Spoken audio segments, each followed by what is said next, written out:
here. Want to respect everybody's time. We're going to go ahead and get started and, talk about why we're all here today. So people in communities like Austin have been hurt for decades by systematic racism, economic disadvancements, poverty, poor schools, lack of healthy food and affordable housing, and violence. These things often become cyclical intergenerationally. A victim of these types of hurt may use violence to hurt others, yet they're also a victim. How we work together as community utilizing nonviolence can break this cycle. You will hear from two people and their advocates from the Institute for Nonviolence Chicago as they talk about the nuances and care it deserves. To introduce myself, my name is Courtney Smyers-Jones, and I'm a part of the ChangeAgent Podcast as one of the producers for One Code, One Austin. And I'm a multimedia journalist in the Chicago area from Oakland, California.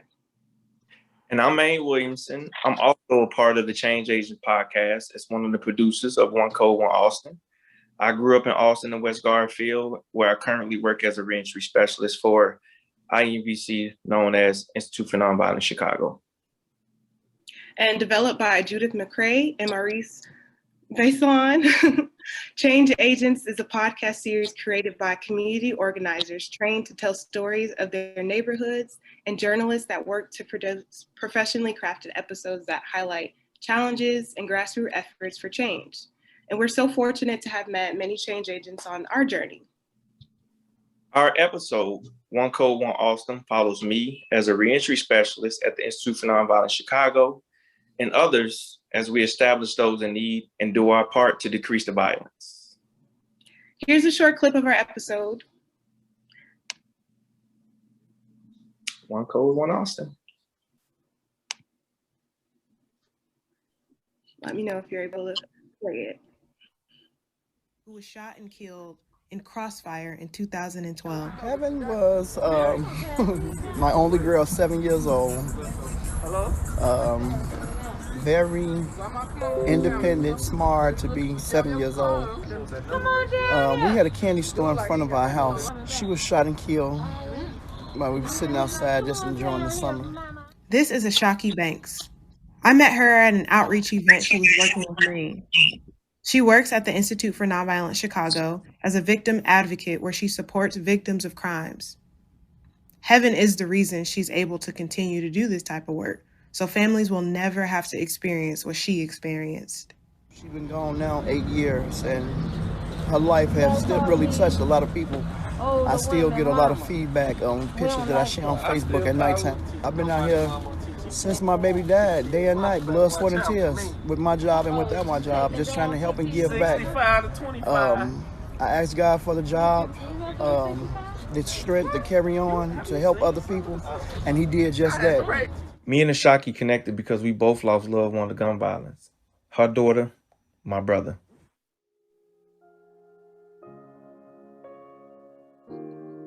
When I found out how her daughter was brutally murdered, that made me feel like a sense of compassion towards her. And it made me develop a sense of respect, just the fact that she lost her child in front of her and she continued to do this type of work and help other victims of gun violence, in a family that lost a loved one, and she have the strength to walk them through that. That's amazing to me. Since 1981, National Crime Victims' Rights Week is a time to recommit to serving all victims of crime.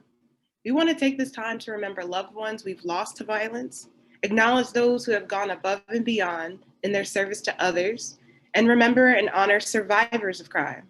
This week is about you. This week is also about understanding that being a victim is not just about being a victim of violence, but also being a victim of where you grew up.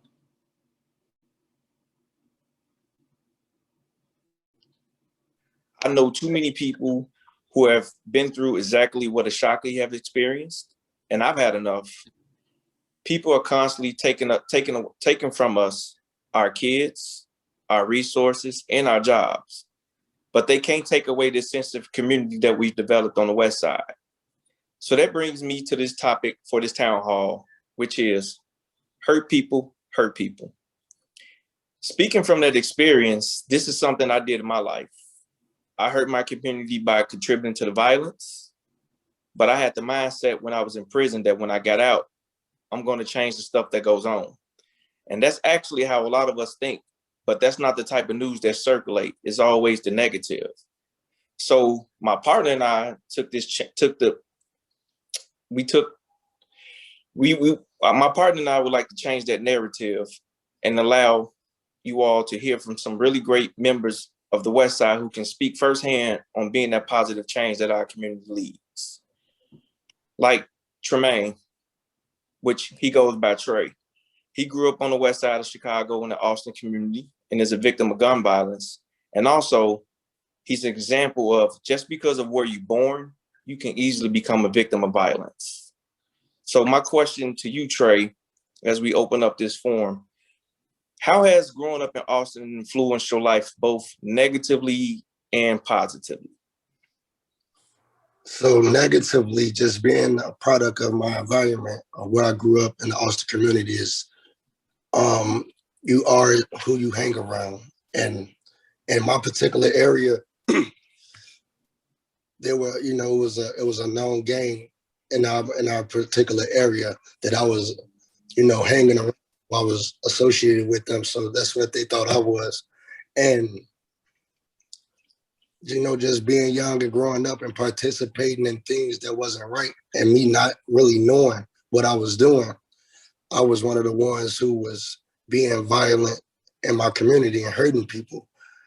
And then I lost my brother in 2007 to gang-related and gun issues, and still being a hothead and trying to understand and figure out like what's going on, I was still entertaining the violence, which wasn't right. Now that I understand it, I'm older. And then I got shot. I ended up getting shot twice. So the first time I got shot, it was what it was. It was like, man, this is where I'm from, this the side I'm from, this the normal. Because every every night you heard gunshots. Every day you heard somebody getting killed or getting shot. So that was normal to me. And then the second time I got shot, I just thought I wasn't going to make it again. So I was, I had a chance to sit in the hospital for 7 days.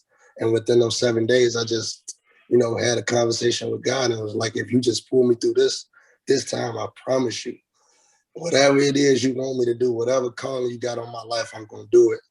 And, that's when I connected with Calvin, and I just was like, man, God put something on my heart and I want to share it with you. And I just want to help, like whatever it is, I want to help somebody that been through what I've been through from the side that I grew up on, and, just trying to figure out what can we do to stop this violence, because it's too much. And like, if it ain't one thing, we promise is death.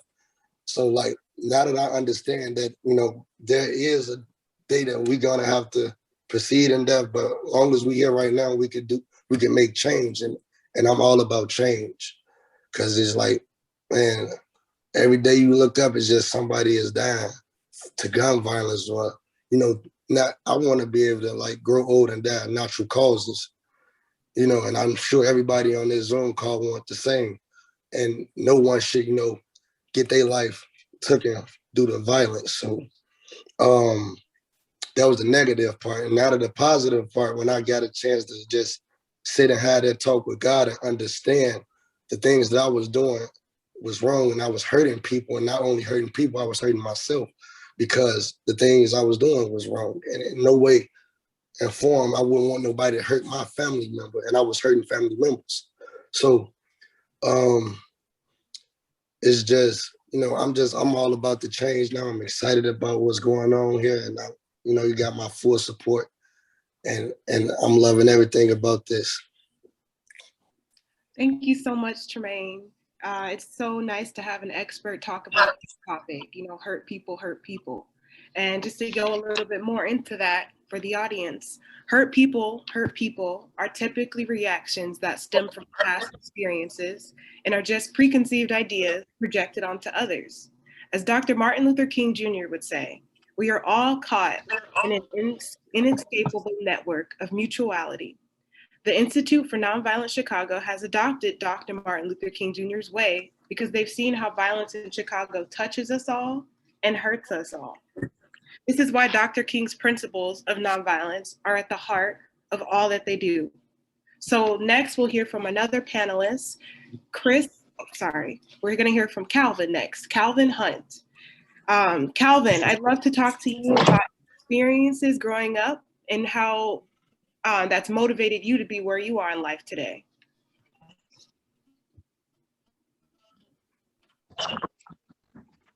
You know, everybody else, I grew up in the community, seeing violence, being a part of violence, the one administering violence to people getting shot at and all that stuff. So what made me want to change is, you know, just going to prison, having time to sit back and think and self-reflect on a lot of things, and how I was one of the ones that tearing down our community. And when I came home, I just wanted to change. So like little brother, guys like Trey inspired me a lot because he's so dedicated and passionate. So Trey, he was one of the main guys came to me when we created a table with 9 different groups that was into it for about 5 or 6 years. And, you know, we were able to get a lot of those groups to the table, and Trey was very instrumental in bringing that table together. And, you know, things happened for about a year and a half. There was no incidents. And then, you know, a guy got killed and the thing kind of broke and went left. But we was all in, giving it our all. And, you know, I just, you know, I'm passionate about it too. I just want to see change. I'm tired of seeing, you know, guys, you know, hurting one another, because I mean, in the end result, we really don't know what we fighting for. Some Facebook stuff. It's all stupid. So we just trying to learn and get to these guys that, you know, be able to, you know, get to one another and communicate and talk about issues before they escalate to, you know, violence. So me too, I'm all in with every effort that I can, and trying to continue me joining these panels to speak, and you know, whatever it is that I can do, I'm all in. I have a certain amount of, you know, influence with a few guys, and you know, I'm able to get them to the table, you know what I'm saying, because they still have a lot of respect for me. And you know, let's just keep working. I'm all in, and you know, I mean, like I say, Trey, that guy, he inspired me. He's amazing. I wish, you know, when I was his age, that I could have kind of pretty much had the mindset that he got right now. There's a lot of things that I could have been instrumental in really changing a multitude of guys at that time. But however, you know, we're where we at now, and you know, he's trying to do that now. So, and I appreciate him, and I appreciate this panel. Thank you all, and I'm all in. Yeah, you know, learning from what Trey has said, seems like he's helping you just as much as you're helping him. Let's talk about the Institute for Nonviolence Chicago, and how has that allowed you to service others a little bit better? Well, I mean, it has allowed me to service people better, because former guys that we used to be in tour with, we're able to sit down and get along now, for which, I mean, that's a good thing. We've built some decent relationships along the way with a lot of these guys. So with the Institute, we're able to get to, with all the guys, different guys from different areas is working, that they came together, you know, working at the Institute.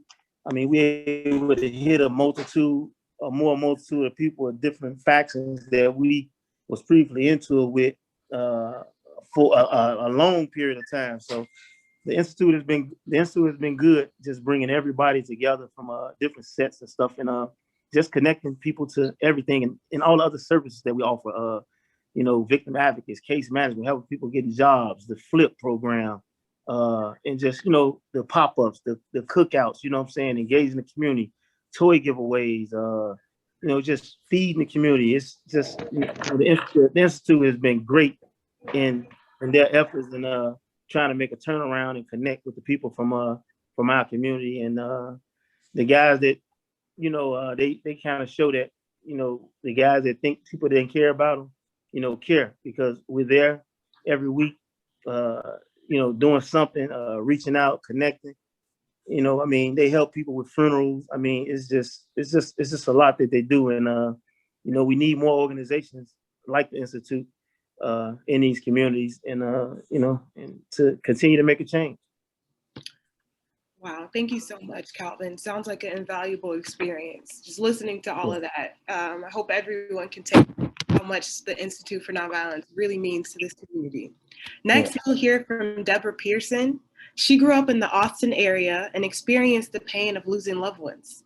In September of 2020, her niece, Danielle Pearson, was brutally murdered on the North Pine Avenue on the west side of Chicago. Deborah is now raising her niece's children. Deborah, you've experienced violence at various parts of your life, from losing 3 of your brothers to now your niece. What is your take on the theme hurt people, and how can we keep our kids safe from all of the senseless shooting? So Courtney, sadly, Deborah had a family emergency, and something happened with some of the children. And so she will not be able to join us, but we have a clip where she tells us a little bit about her story that Janet's going to play now. And then Chris, her victim advocate, Chris Burton, can also talk a little bit about the work they've done together to work on her healing. And I'll let Janet play that clip now. Thank you so much. My name is Deborah Pearson. To the left of me is London, and to the right of me is Brianna. I'm their great aunt. On September 11th, tragedy hits the family, and their mom was murdered. Tasha got in touch with me as a supervisor, and she was expressing her condolences. Chris called me every day saying how many kids were, was there anything I needed, and it went from there. And I can't express the gratitude coming from me and the kids, the help that they have given, the support, the phone calls. Rick would call and say, hey, Tasha told me to bring this over to you for the kids, It's an ongoing thing. And the doors have been open for help, in every which way that is. Counseling, food, beds, shelter. When I say shelter, it's the finances that they help for the rent to get paid. It's like, it's always got some help. I always got some help. When I don't think I do, I do. Mayan, if you'd like to introduce Chris, and Chris can talk a little bit about his work and his connection to Deborah. He was once viewed as a detriment to his community. It's transformed his life to being an instrumental, positive role model in the community. So Chris, can you talk to us about your work with INVC and what it means to you to advocate for victims of violence in Austin and West Garfield Park? Absolutely. Thanks, man. My work at INVC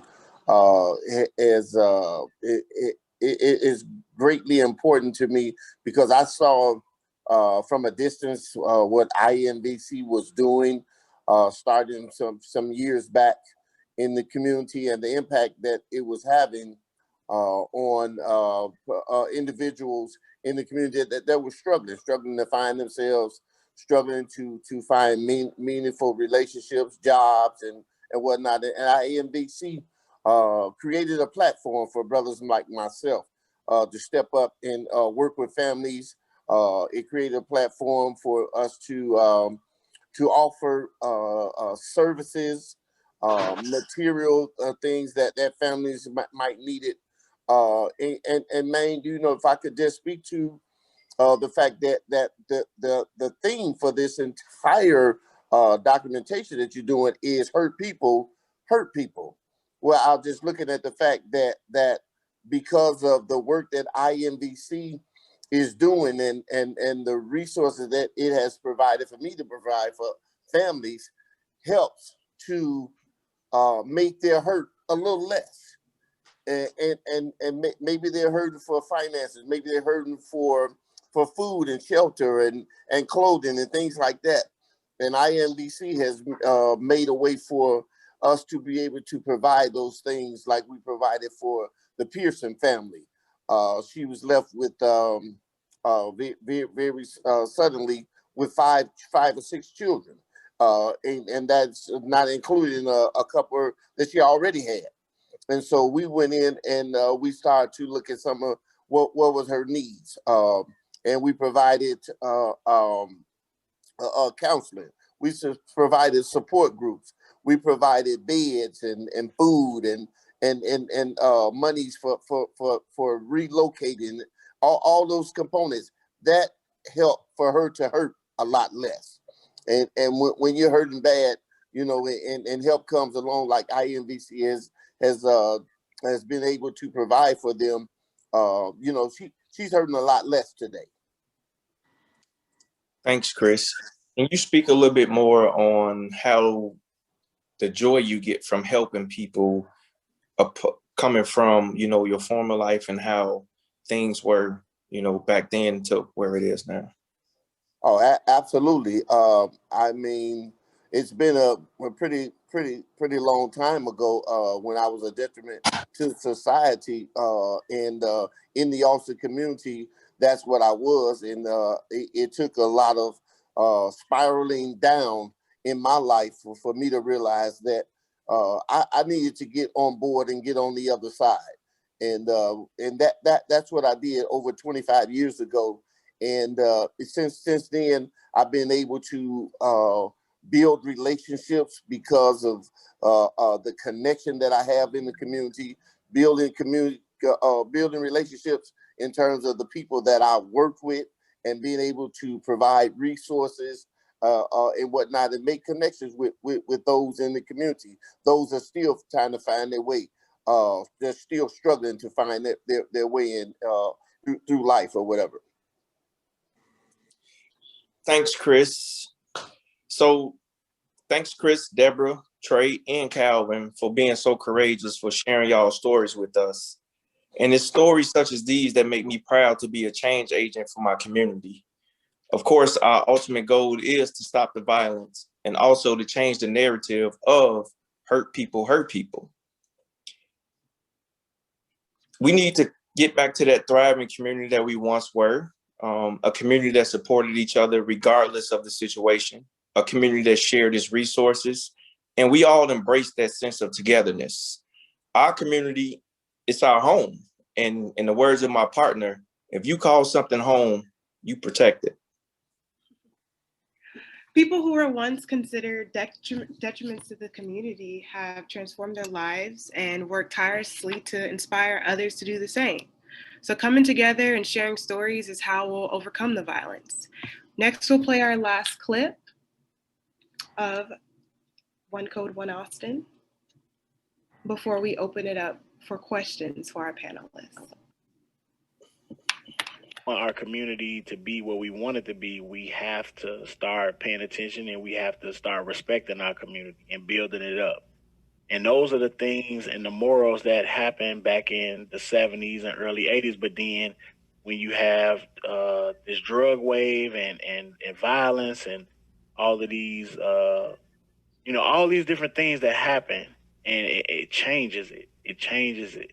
But we still have the power. If we come together and remain on code, we can get those things done. That's Joseph Green. He works at the Westside Health Authority as a reentry community support coordinator at Westside Health Authority. Westside Health Authority was founded by Jacqueline Reed in the late 80s. She wanted to create a place where young men coming home from prison had a place to go. She made Westside Health Authority a trusted, safe haven for community members. The youth programs they offer, substance abuse counseling, workforce development, all of those classes were a positive place for young people to learn and hang out, and it helped keep the violent activities down in Austin and West Garfield Park. Let's all remain on one code and remember that it takes all of us, because we really can be one code, one Austin. So I want to say thank you to our speakers and thank you for our audience. And I'd really love to open it up for questions. I'd like to actually start with Calvin, if that's okay, just to touch back on your story. What advice could you give kids who continue to choose violence? What would you say, knowing we're a place that they've once been in their lives, and you could kind of talk from a personal experience? What advice would you share for kids that just keep choosing the wrong path? Oh, it's on mute. Oh, first of all, is listen to their parents, first of all. If they have positive parents or someone positive in their life that's trying to steer them, in the right direction. And just listen or find someone strong that you look up to that can mentor you through just being on the right track, and try to make the right choices, man, because you do have choices, and the choices you make, they can be good or they could be bad. You know what I'm saying? So, I think that you could, if you're a strong enough person, a strong-willed person, that, you can choose right or you can choose wrong. If you choose right, you can do right. If you choose wrong, things are going to be wrong. So, just having a strong person in their life that they can listen to. Thank and you. surround themselves around positive people. It's important. If I can elaborate on that question, I was just like, if it was me, I would truly just first, and just say if you put me in a room and there was 8 people in that, and they all had, did wrong in their life, I will for once first give them a hug. I would just give them a hug and let them know that, I love them. And, and just to let them know it's okay. And there's no such thing as too late. So the fact that they're in this room now of their wrongdoing, that, it's, just don't, you did your wrongs, but now let's just turn them around. And a lot of people growing up in our community lack love, because 9 times out of 10, like I grew up and my mom was on drugs. My mom and my father. I had drugs in my system, so I couldn't be released from the hospital until my grandmother came and got me. And then, when she came and got me, my mom was able to get out the hospital. My mom came and left. Like, she came and saw me. She went back out in the street. She came when she wanted to. And when I got older, I had a lot of resentment in me towards my mom because, of the lack of love. And a lot of times people result in violence because ain't no love being shattered on them, just to say, man, look, it's okay. Whatever you going through, someone who's older, like whatever you going through, I've been through that. And, the way you going is not the way, it's a different way. No one ever showed me that. And it took for me to get shot to understand, like, man, I think I'm doing too much. This ain't the route or the road that I want to go down. So like, that's like, to go on what Calvin said, it's just, they embrace the young youth and get them love and show them that, it's okay and tomorrow could be better. And I think that's what's missing in our community as well, them positive role models, because now in the times today, you still have those elders that can, that really probably want to say something to the young ones and, give them a little courage, but they're scared because of, the norm of what's going on today, of scared of being shot or, things like that. So I do understand where you're coming from, brother. So if there's any of the audience that would love to ask questions or engage in conversation, please feel free. This is an open forum for everybody. So if you have any questions, please don't be afraid. You can ask the panelists, you can ask us, or you can elaborate on something that maybe you heard that interests you or that you want to know more about. So please feel free to open up. Yes, more than anything, we want to have a conversation with each other. So even if you don't have a question, but you want to comment from anything that Tremaine, Chris, or Calvin, or Maine and I have said, now's your chance. We'd love to hear what you guys have to say. Or you can also put them in the chat as well, and maybe we can elaborate on that topic for you if you would like. So feel free. I have a question for Maine and Calvin and Trey. It's admirable what you guys are doing and being out there every day, and particularly changing your own life. What stories do you have in terms of how do you know when you're making a difference? Are you seeing a difference in what you're doing? Anyone of you guys want to go? Calvin, you're talking, but it's muted. So, I'm sorry. Can you hear me now? Yeah. I see a difference when, and I know it's making a difference when we got that 9 table together. And I know it's a difference when a brother like Trey that's been out there in it reach out to me, and he's making those changes and want to make those changes, determined to making those changes, and along with a few other guys, I know it's working, definitely. And for me, I knew I made a change, or we're on the path of making change when you have those late night phone calls with, some of our clients that we serve and the community members, when they go through things that they can't, run to somebody else, and they entrust us, with helping them solve that problem, and for me, I always tell my guys, like, hey, my phone's on 24/7. So I don't care what time of night it is. You guys can call me. If it's something that I can definitely help you with, I would definitely do it. And I get a sense of, joy from that, because I used to be a person who didn't show a lot of empathy towards, someone, unless it was somebody close to me. And now that, I'm in a different position, I'm in a different, lifestyle, I really get joy out of helping people and seeing people happy and helping them through their pains and, and get through whatever it is that life is throwing at them. And for me, I know I made a change when, like Calvin said, when we were able to get those 9 different groups in one room. And it went from that one time that we all spoke to us meeting on a weekly basis every week, just to say it has not been no shooting in our hoods or our communities since we come every week and let each other know, just because I see your face, like that's what we would do. We would come in the room, those 9 different groups, just to say, man, we here and we want to live. Even we want to live. That was it. So the fact that all of us would come in the room, that was enough just to say that we here, we want to live.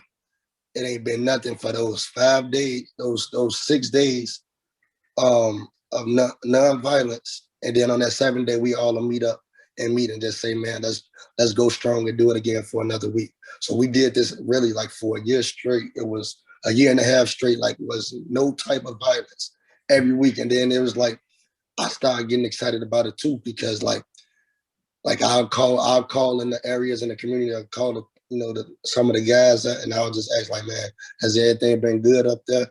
Ain't been no violence, ain't been no shooting, ain't been no drive-bys, no nothing. They say no.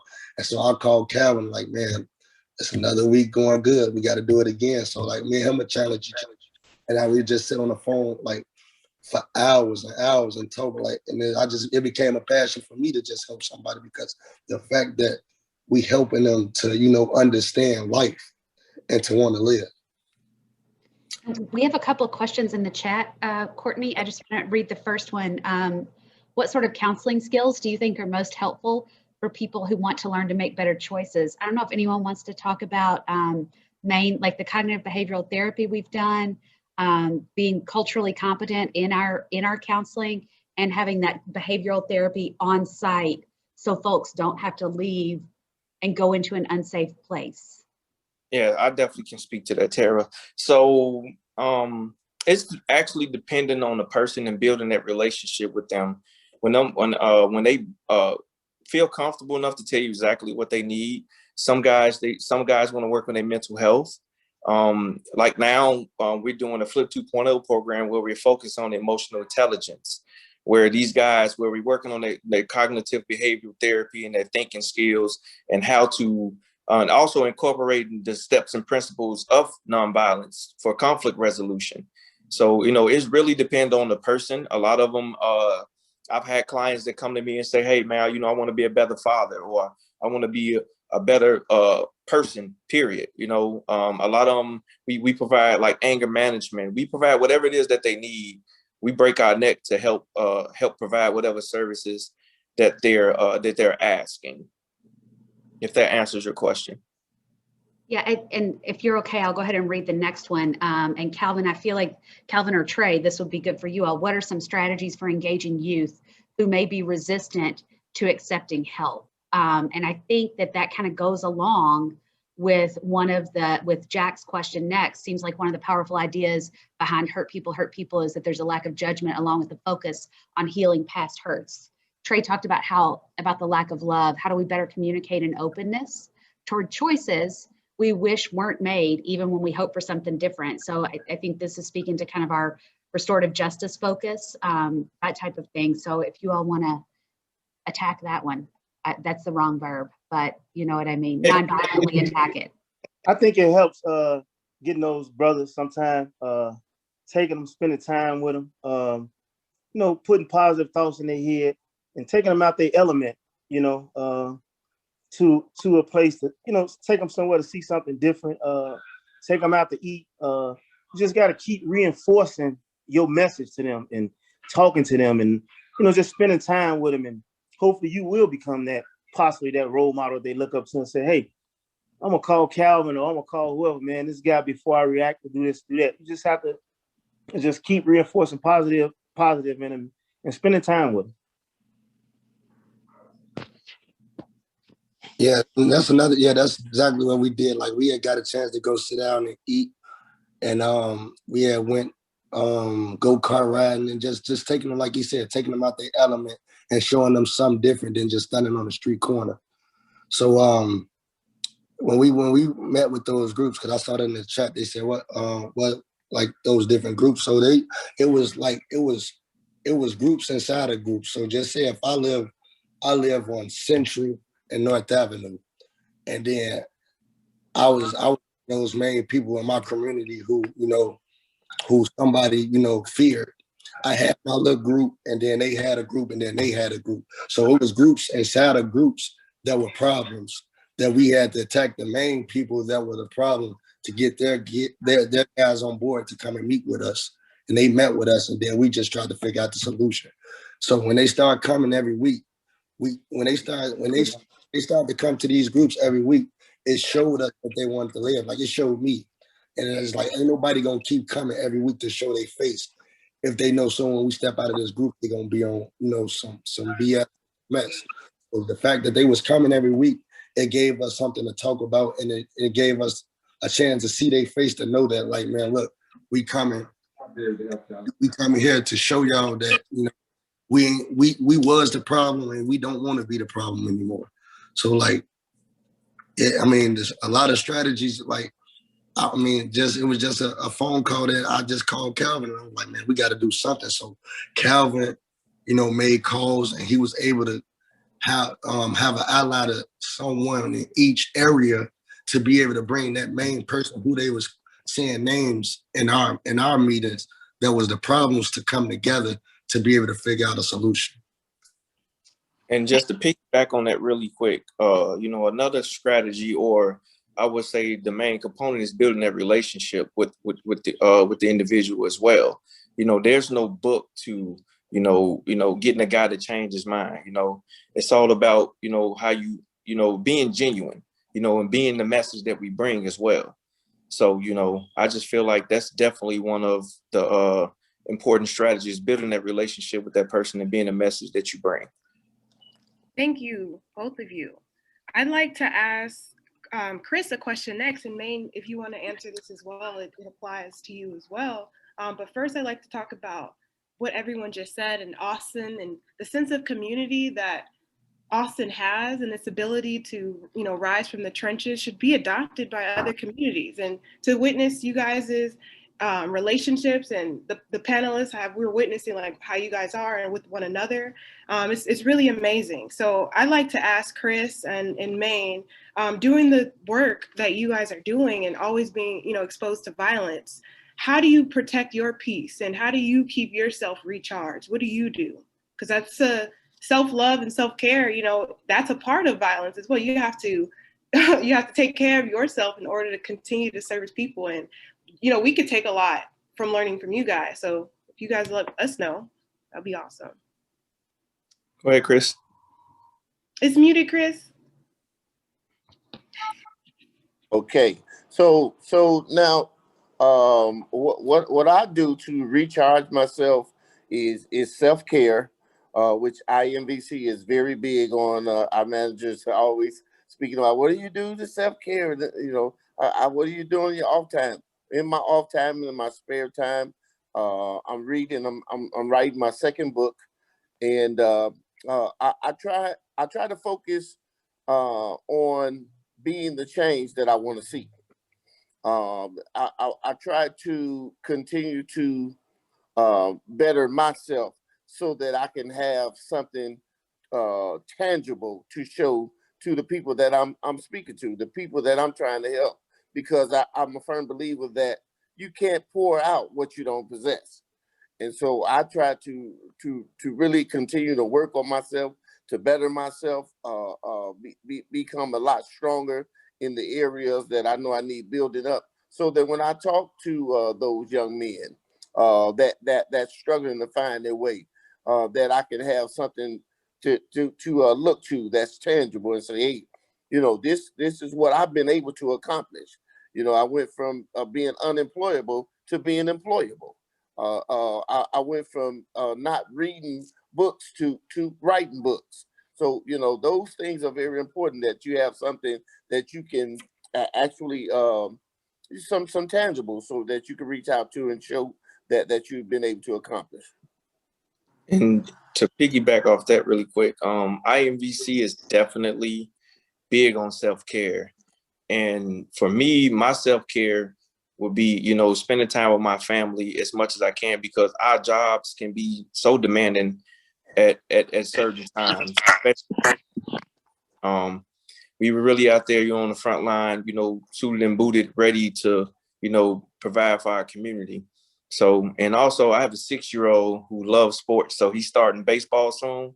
So I'm really finna, you know, enjoy seeing him, you know, into sports and learning and, you know, organized team activities. So.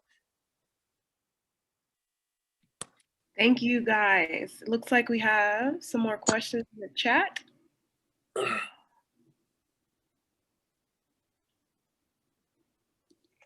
So I do see that there was a question. I'm sorry, Courtney. Somebody asked, do we only serve Austin and West Garfield? Actually, we are actually in the back of the yards community as well, where we serve the back of the yards community and provide some of the same services as we do in Austin and West Garfield. And we are, and Brighton Park more recently. Yeah, to get to this whole CP4P umbrella, where we were in, I think it was 21 communities at first. Am I correct, Tara? And now we're expanding to 28. Yeah. So, but yeah, we service more than just Austin and West Garfield. Let me go to the chat. I think Rosie had a question. Go ahead, Rosie. Sorry if we missed your hand being raised. Floor is yours. Oh, we can't hear you. We can't hear you, Rosie.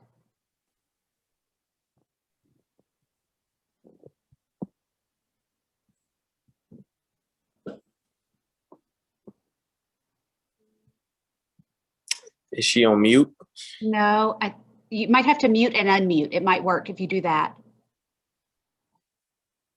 Or she can push the audio button if she didn't join by audio.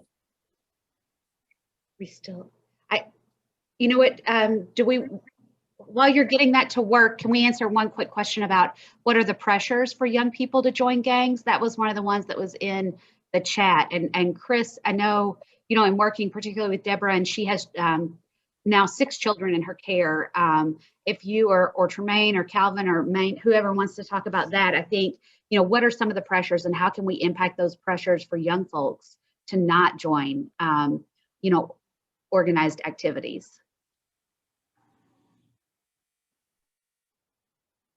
I think they're pressured into gangs because literally, if you look at our community, they don't have anything in our community. We don't have as many, you know, YMCAs or, you know, places like I had when I was growing up, you know, and I think if they had that, they would have more time to focus on the positive things, you know, as far as if they want to, you know, be a basketball player, they go to the YMCA and practice on basketball or whatever it is, instead of standing on the street corners.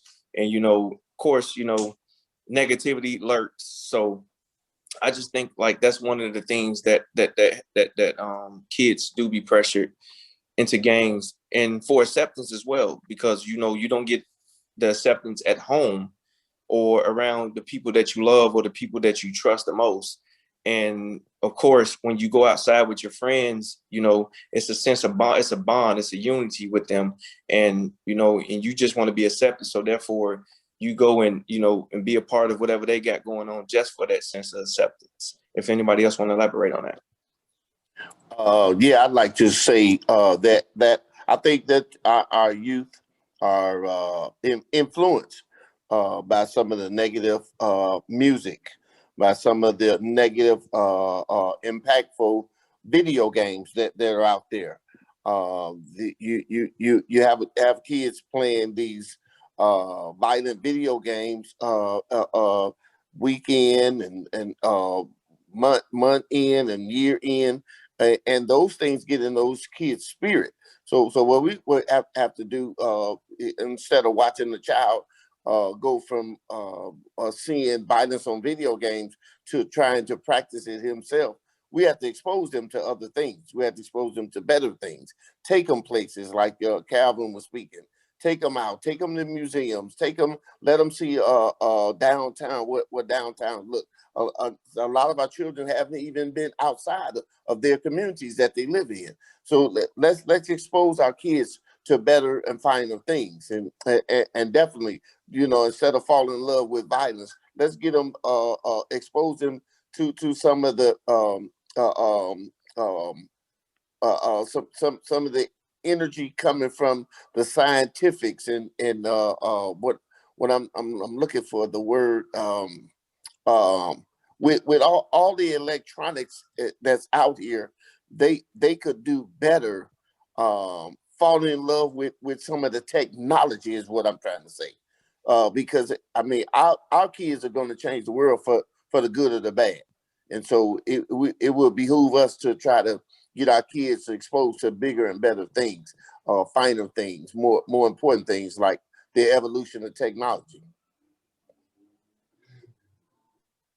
I think to piggyback off what Maine said as well, we definitely missing programs. You know, we don't have any programs for these kids. There is nowhere that they could go to be around to learn anything. It's just, you know, I mean, the programs we definitely missing programs. We missing programs real bad, you know. And I think if we can get some of those programs back, I mean, at least as a start, we can get the kids in there before they jump off the porch and get to hanging around their friends or these little older guys that may have some influence to them. You know, maybe we can get them in there with a basketball or whatever in their hand, whatever it is that, you know, program that can be positive, that can help them, you know, grow and be better. We missing that. We missing that big time. Hey, Calvin, things I talk to you every day about. Every day, like, man, we got to do something to get them, you know, a different type of distraction. Yes. Like they definitely need a different type of distraction because, like you say, from 13 to 21, their mind is easily to manipulate. And just walking down the street and you seeing a group of guys on a corner will make you want to be like, man, what they doing on that corner? And then now they getting into the stuff was they seeing all these guys going, you know, and that's how it starts. You see a group of guys on the corner, and then you like Curious George, like, man, I wonder what they doing. You got all these girls sliding up on them and stuff. So it's just like it's like an attraction that you want to be a part of. So we got to be the ones to just try to catch them before they even get that attraction to want to see what's on that corner. Like when Mama say, "Don't touch the stove," and the whole time we touch it. And when we get burned, we understand why she always told us don't touch the stove. Yeah. So we just got to catch them while it's early. And Rosie, I want to answer some of your questions because I went back and I checked email and you talked about involving the whole family early on and doing some prevention work. And Rosie, from your email address, are you with Westside Health Authority? Yes. So we partner with Westside Health Authority and Austin Coming Together and several different orgs in our community to provide. And we know that folks need to provide those early intervention strategies, right, for families and for youth. Now, our focus are those who have already been involved in violence, but what we believe in is that it takes a whole community, right? So it takes all of us Westside Health Authority, Build, Austin Coming Together, all of us coming together, and that's only a few of the many organizations in Austin, to really help provide services for everyone at different levels. And as far as responding to violence, we do respond to every shooting and homicide in our communities within 30 minutes of notifications. It's not just police. I know you asked about why does the community just get upset when it's a police homicide. But I do want you to know that we try to respond to every single one and offer services. And Chris, maybe you can talk a little bit about, Chris and Calvin, but I know from a victim advocate perspective, Chris, maybe you can talk a little bit about what that work you do is, your outreach team, to try to connect those services and then connect those families to folks like Westside Health Authority to help with other services. Yeah, Tara, what we try to do is when there's been a victim of violence, whether that person is suffering from a gunshot wound to being deceased, we try to connect with those families upon arrival at the hospitals. We go to the hospitals and we try to connect from that point and see what their needs might be. What were some of the needs that they have going on that's really pushing the issue and causing that person that was a victim of violence to be in that predicament. And so we want to we speak to those needs of those families that we connect with at the hospitals, and we provide them all different types of services. Like I said, from counseling to group support groups, and food, relocation, paying their rents, catching up with their rents. All these things are causing them to be hurt people, and we want to lessen those that hurt if we can.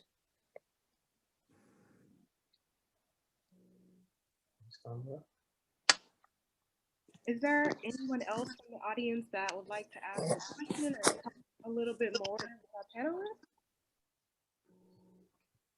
And we're going to be providing a survey in the chat. So if you guys could be on the lookout for to do the survey, you'll be doing us a solid if you fill that out. So, and to hear the full podcast, you heard a little bit, some clips that we've selected, but if you would like to hear the full podcast, please go to the ChangeAgents. Let me see if the link is in the chat. It should be in the chat. I think Maurice put it in there, if I'm not mistaken. And you will be able to see the full series. But again, our episode is One Code, One Austin. But back to the audience, we'd love to see if anyone else had any questions out there or talk about something that we might not have mentioned. Don't be shy. Come on.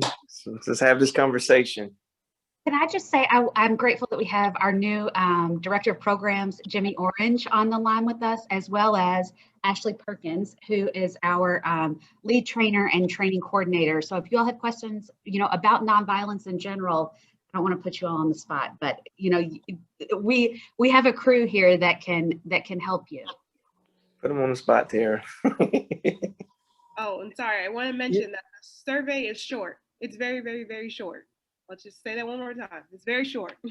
So if you guys could fill that out at the end, that would be great. And again, the link is changeagentsthepodcast.com. It's in the chat. And looking at it now, you'll be able to hear the full episodes of all of them. And our lovely executive producers are in the audience with us today. If you guys haven't noticed already, there's Judy and Maurice. They're there. So thank you guys. I mean, hey, this has been awesome. This discussion has been awesome. It's something that we need to, continue to have. So we just appreciate everyone's openness and your time. Maine, if you have any closing remarks, I'd love to hear that. Well, I do. I just feel like, don't wait for, as a community, some of us, we wait for something to happen to one of us in order to get involved. I think we should get back to, the times when something did happen to a neighbor that we didn't know, we supported that neighbor, and, I just feel that, to get that sense of togetherness back, we all have to do our part. Not saying you have to become an outreach worker or whatever. Whatever small thing that is that you feel in your heart that you can do to help this community, or help your prospective community get back, especially our community, is very well, loved. So I just wanted to say that. And I just want to appreciate I appreciate everybody for taking the time out of their busy schedule, for joining us for such a, special week, with supporting victims of violence. And we're going to continue to do so. And thank you guys. I really appreciate it. I really enjoyed this. This has been a power hour. So we thank you to our and everyone who joined. Trey, you want to say something? Yeah, I just want to say thank you to every one of y'all for even giving me the opportunity and the floor to speak. It means a lot to me. And it just gives me a chance to express myself on how I feel and, what's going on in our community. So I'm very much thankful for you guys, even just taking an hour out of you guys' time just to listen to what I have to say. That means a lot to me. Thank you. Definitely. Absolutely. Thank you. And keep doing the work that you guys are doing. We hope to have another one of these. Is anybody else? Saturday at all? Oh, yeah. Courtney? I didn't hear. She wants to speak about Saturday. So Saturday is part 2 of our town hall. We will have different panelists, and we also going to continue our support with Victim Rights Week. So if you want to, elaborate more about that, Courtney, partner.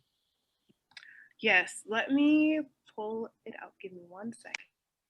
It's going to be about finding helpers in our communities. And Janet has put the link for part 2 in the chat. If you all want to join us, it'll be at a little bit of a different time, a little bit earlier, so y'all can still go out and play on Saturday night, but socially distanced with masks on. So it's going to be from 4:30 to 6. That's my plug for everybody to be safe. And Jimmy, did you have something you wanted to say? I felt like you were getting ready to say something. Yeah.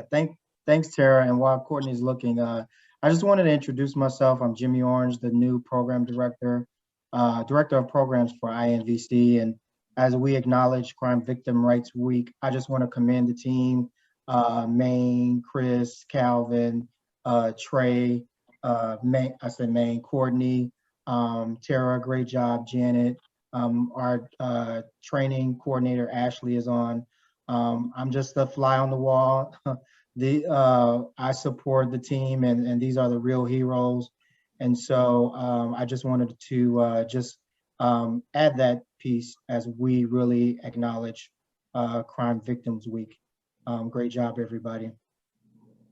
Thank you. I just want to give one more quick shout out to Claire Manana, who has helped us with our recently completed strategic plan. We love her, and she has shown us so much love, and me personally so much patience, but she is phenomenal.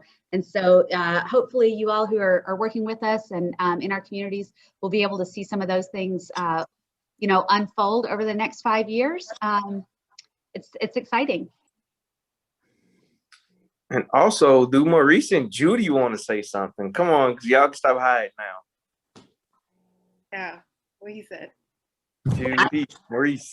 He just, Change Agents was a podcast series that Maurice and I thought was very important to launch, just because stories of the work that's going on in the community, like what you guys are doing and living and experience in Austin, so often don't be heard anywhere or shown anywhere, particularly in mainstream journalism and news.